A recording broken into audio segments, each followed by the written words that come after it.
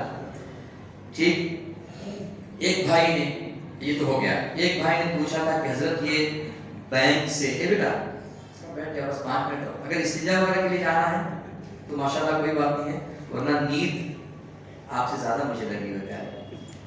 میں سوچ رہا ہوں کہ یہ چیز کلیئر ہو جائے تاکہ انشاءاللہ ہم کو، آپ کو، سب کو اس کا ثواب ملے گا، اجر ملے گا۔ اور ابھی تو سیشن جو سوال کا ہے، مجھے لگتا ہے کہ سوال کے لیے بہت ساری کم چیزیں رہ جائیں گی کیونکہ ساری چیزیں الحمدللہ کلیئر ہوتی جا رہی ہے۔ میں جلدی پورا کر دیتا ہوں۔ کسی نے پوچھا تھا کہ بینک سے لون لینا کیسا ہے، لون لینا کیسا ہے؟ اچھا، یہ یاد رکھیں کہ بینک سے لون جب بھی آپ لیں گے اس کی اکثر صورتیں ایسی ہوتی ہیں کہ اس میں آپ کو انٹرسٹ دینا پڑتا ہے، انٹرسٹ دینا پڑتا ہے، اور یہ یاد رکھیں کہ اگر اس طرح سے انٹرسٹ دینا پڑے تو شریعت آپ کو اس کی اجازت نہیں دیتی ہے۔ اگر وہ ایک دوسری صورت تھی کہ جب آپ کو بغیر بتائے ہوئے یا بتا کر آپ کو انعام کے طور پر دے دیا تھا، آپ کو دیا تھا، تو یہ ایک الگ مسئلہ تھا، لیکن اب آپ الٹا دیں تو شریعت اس کی اجازت نہیں دیتی ہے۔ تو آپ کہہ رہے ہیں اس کا مطلب بینک سے لون لینا جائز نہیں ہے، میں کہوں گا ابھی تک جائز نہیں ہے، لیکن اب دوسری صورت میں بتا رہا ہوں جو جواز کی ہے۔ اس کی صورت یہ ہے کہ آپ کوئی بڑا بزنس کرنا چاہتے ہیں، کچھ بڑا کرنا چاہتے ہیں، اور اس بڑا کرنے میں آپ کے پاس پیسہ ہے کہ آپ کر سکتے ہیں۔ مثال کے طور پر آپ بہت بڑی فیکٹری ڈالنا چاہتے ہیں جس کی قیمت 50 لاکھ ہوگی اور 50 لاکھ آپ کے پاس ہے، آپ چاہیں تو اسے ڈال سکتے ہیں، فیکٹری بنا سکتے ہیں، لیکن سب سے پہلا مسئلہ اور سب سے بڑا مسئلہ، سب سے خطرناک مسئلہ یہ آئے گا جیسے ہی آپ پلانٹ کریں گے یہ فیکٹری اور 50 لاکھ لگائیں گے، دوسرے ہی دن آپ کے گھر پر انکم ٹیکس والے آ جائیں گے، ہے کہ نہیں؟ انکم ٹیکس والے آ جائیں گے اور پھر آپ سے یہ پوچھ تاچھ ہونے لگے کہ یہ پیسہ کہاں سے آیا، یہ کیسا، وہ کیسا، وہ کیسا، وہ کیسا، اور اونے پونے کر کے آپ سے کم لاکھ، 2 لاکھ، 4 لاکھ روپیہ کھینچ لے جائیں، ہے کہ نہیں؟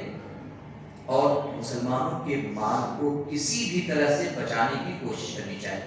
تو اگر ایسے ہی کہہ دیا جاتا نہیں لون نہیں لے سکتے، تو یا تو وہ پلان کرے اپنے پیسے سے، پتا چلا کہ وہ انکم ٹیکس والے آئے 2 لاکھ لے کے گئے، شریعت نے اجازت دی کہ نہیں۔ اگر ایسی سچویشن ہو جائے اور تمہیں پتا ہے کہ تم لون لو گے اور اس سے اچھا کاروبار بلڈ اپ کر لو گے، اور یہ ہے بلڈ اپ کر لو گے، تو تم بینک سے لون لو، اور یہ گورنمنٹ بھی کہتی ہے کہ آپ کے پاس پیسہ ہے پھر بھی لو، یعنی گورنمنٹ آپ کو سکھا بھی رہی ہے کہ انکم ٹیکس سے آپ کس طرح سے بچ سکتے ہیں۔ اور ہماری شریعت تو پہلے سے کہہ رہی ہے تم اپنا پیسہ کسی سے بھی بچاؤ، بس جائز طریقے میں بچاؤ۔ تو آپ کیا کریں، گورنمنٹ سے آپ بطور لون پیسہ لیں۔ جب آپ بطور لون پیسہ لے لیں گے تو ظاہر ہے واپس کرنے کے وقت آپ کو تھوڑا سا زیادہ دینا پڑے گا۔ مثال کے طور پر آپ نے 50 لاکھ لیا ہے تو فار ایگزامپل آپ کو 50,000 زیادہ دینا پڑے گا۔ آپ ہو سکتا ہے سوچیں کہ یہ 50,000 زیادہ جو دیا یہ تو پھر سود ہو گیا، لیکن میں بتا رہا ہوں کہ اس طرح سے سود نہیں ہوگا۔ کیوں؟ اس لیے کہ جب انکم ٹیکس والے آتے تو اتنی ہی رقم کا وہ کم سے کم 1 لاکھ روپیہ لے کے جاتے ہے نا.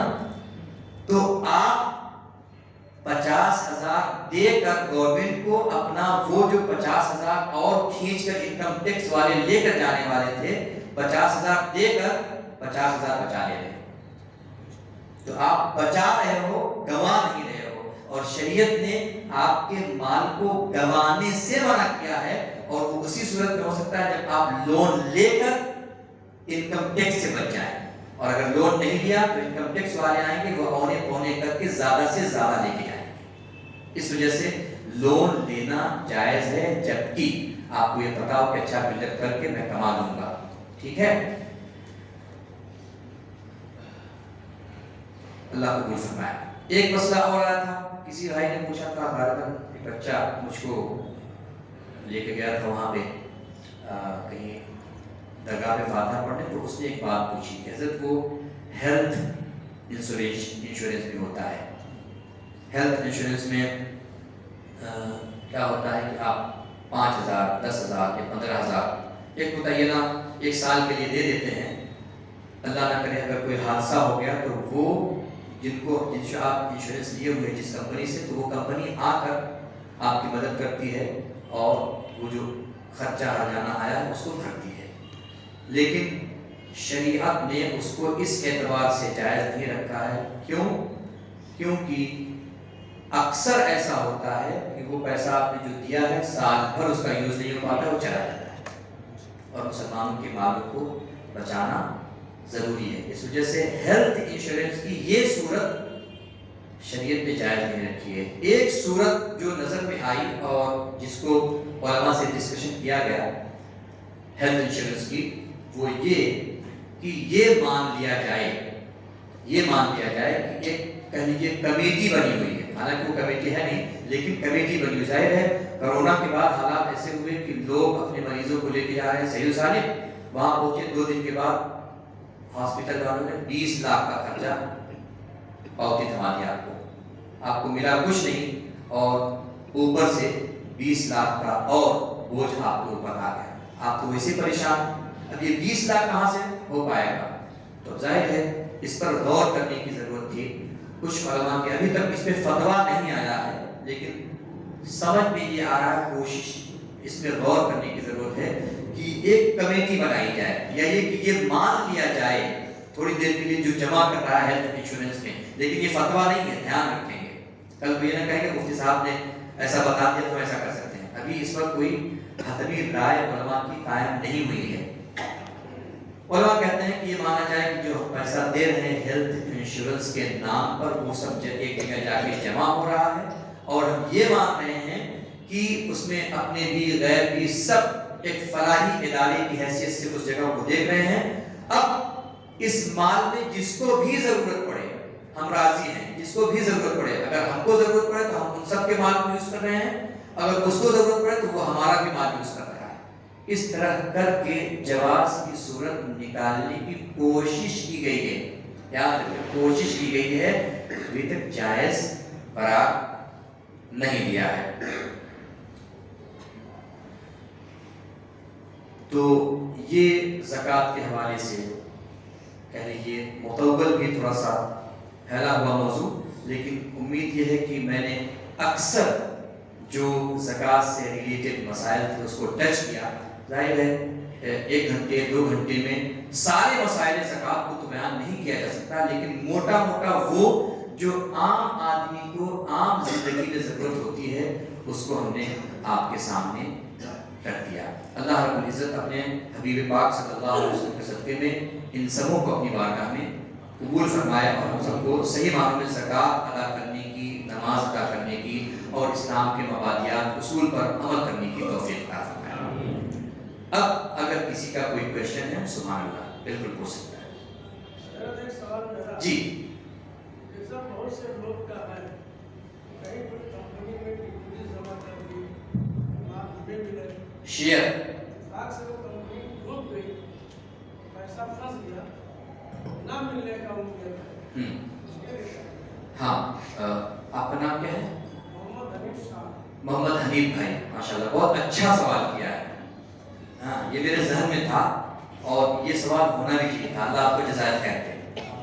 دراصل یہ ایک طرح سے کہہ لیجیے کہ ایک شیئر کی صورت ہے. یہ شیئر کی صورت ہے کہ ٹھیک ہے ہم کمپنی کو دے رہے ہیں, کمپنی کو فائدہ ہو تو ہمیں اتنا ملے گا, فائدہ نہ ہو تو اتنا ملے گا. کبھی یہ کنڈیشن ہوتی ہے اور کبھی یہ کنڈیشن ہوتی ہے کہ چاہے فائدہ ہو چاہے نہ ہو ہم کو تو اتنا ملنا چاہیے.